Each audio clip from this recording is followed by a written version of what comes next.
و طریقة نامه هذا موارد زیل را به خوانش میگیریم. یک مردم شهر کابل حملات وحشیانه رژیم خونخوار و دست نشانده پاکستان را بر خاک افغانستان محکوم نموده و خواهان ختم فوری حملات هستیم.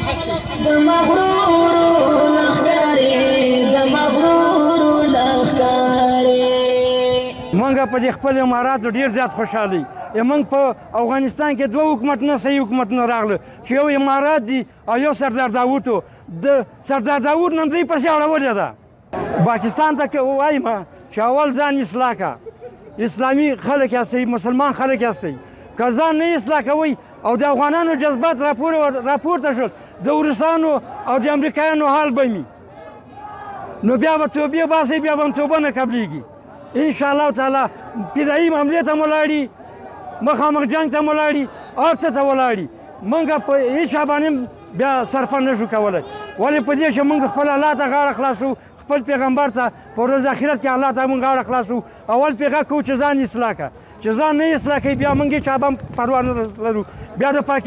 د پاکستان حالات به د امریکا او د روس غوندي.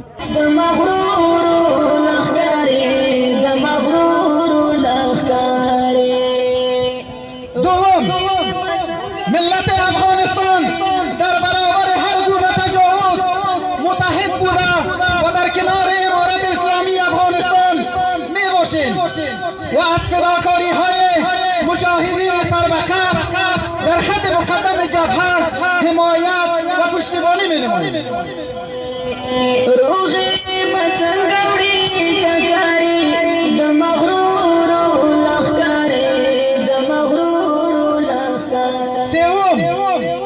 از مردم مسلمان پاکستان تقاضامندیم تا علیه رژیم نظامی و دست نشاندهشان نگذارند روابط دو ملت مسلمان و برادر برهم بخورند.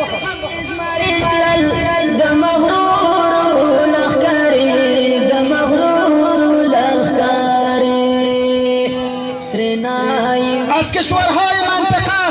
به خصوص جامعه جهانی تقاضامندیم تا در برابر تجاوز آشکار رژیم پاکستان واکنش سریع نشان دهد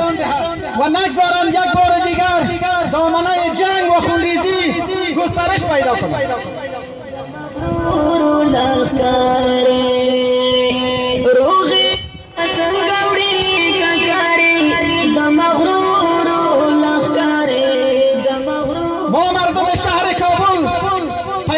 ما مردم شهر کابل در صورت تداوم حملات و هدایت شیخ سعید امیرالمؤمنین حفظه الله تعالی آماده هستیم در خط مقدم جبهه برویم و از نظام امارت اسلامی افغانستان با خون خویش دفاع نماییم. د دې لپاره چې پاکستان نظام ته جابر هغه فوج ته یو پیغام او پیام ورکوي، یو میسج ورکوي چې هغه د فوج کې چې دننه کومه جابره کړۍ ده چې د یهودو د کفارو مشرکینو په رهبري باندې دوی دلته تخریب کوي، اسلامي نظام تخریبوي یا زموږ خاورو ته یا ولسونو ته ضرر رسوي، چې د دې کار نه دی منع شي، یا یې دا نورو جنرالان یې منع کړي، یا یې د پاکستان علماو نه دا غوښتنه ده، سیاسیون نه دا غوښتنه ده چې دا خپل جابر فوج له ګربانه ونیسي او منع یې کوي چې د افغانستان اسلامي نظام ته، هغه نظام ته چې د افغانستان وګړي ولسونه 45 کاله داسې نظام په ارمان دو او دا د افغانستان د وګړو نه جوړ شوی نظام ده، نو دغه ارماني نظام ته ضرر نه رسوي او خاورې ته ضرر نه رسوي په یو بانو چې ټول دروغ باندې دي، او که چېرته یې نه منې کړي نو انجام به بیا د پاکستان هغه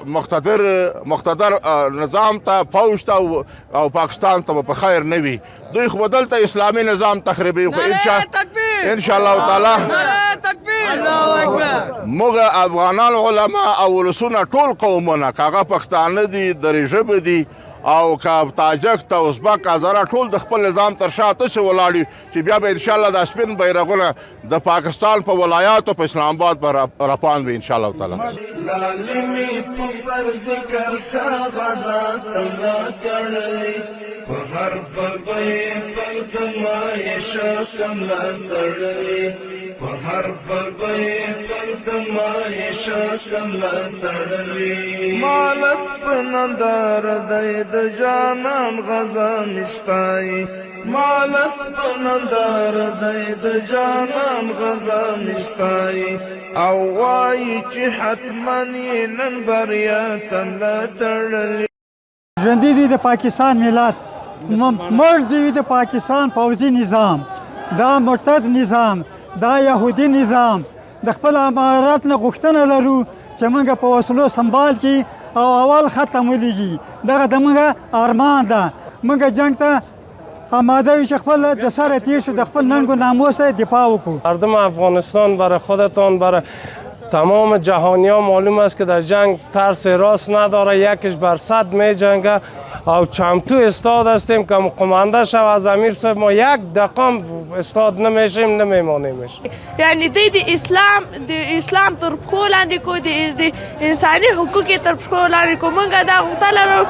چې د خپل بمبارونه بند کړي او که موږ ته د امیر صاحب امر وشي په شپه کې موږ خپل ځانونه اسلام آباد ته رسوو انشاءالله تعالی. مردم شریف شهر کابل یک گرد همایی را بران داختن که در صحن مسجد عیدگاه امروز شما شاهد بودید تمام رسانه ها حاضر بودند که ما به خاطر تخفیف کردن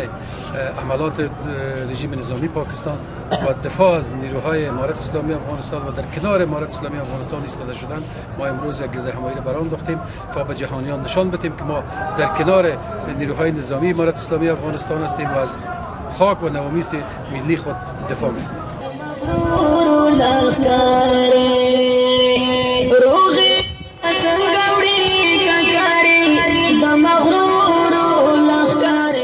د کابل ولایت باشهامته او غیور ولسخه قدردانی کوو چې د اسلامي نظام په څنګ کې درېدلې دي لکه څنګه چې تاسو نظام په څنګ ولاړ سي نظام هم داسې تاسو په څنګ ولاړ دی اسلامي نظام د خلکو دی خلکو د اسلامي نظام دی او هیڅ متجاوزګر نه پرېږدو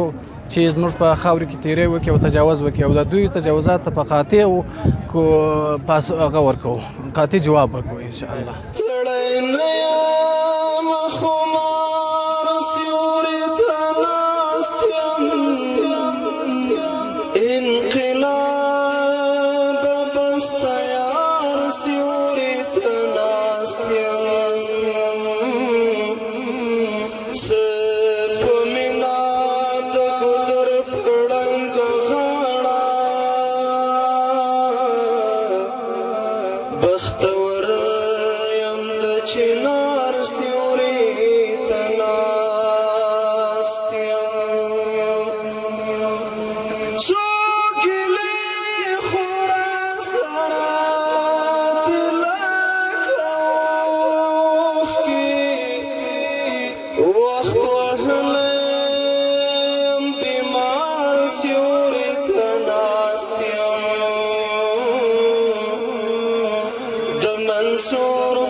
لاس تړلې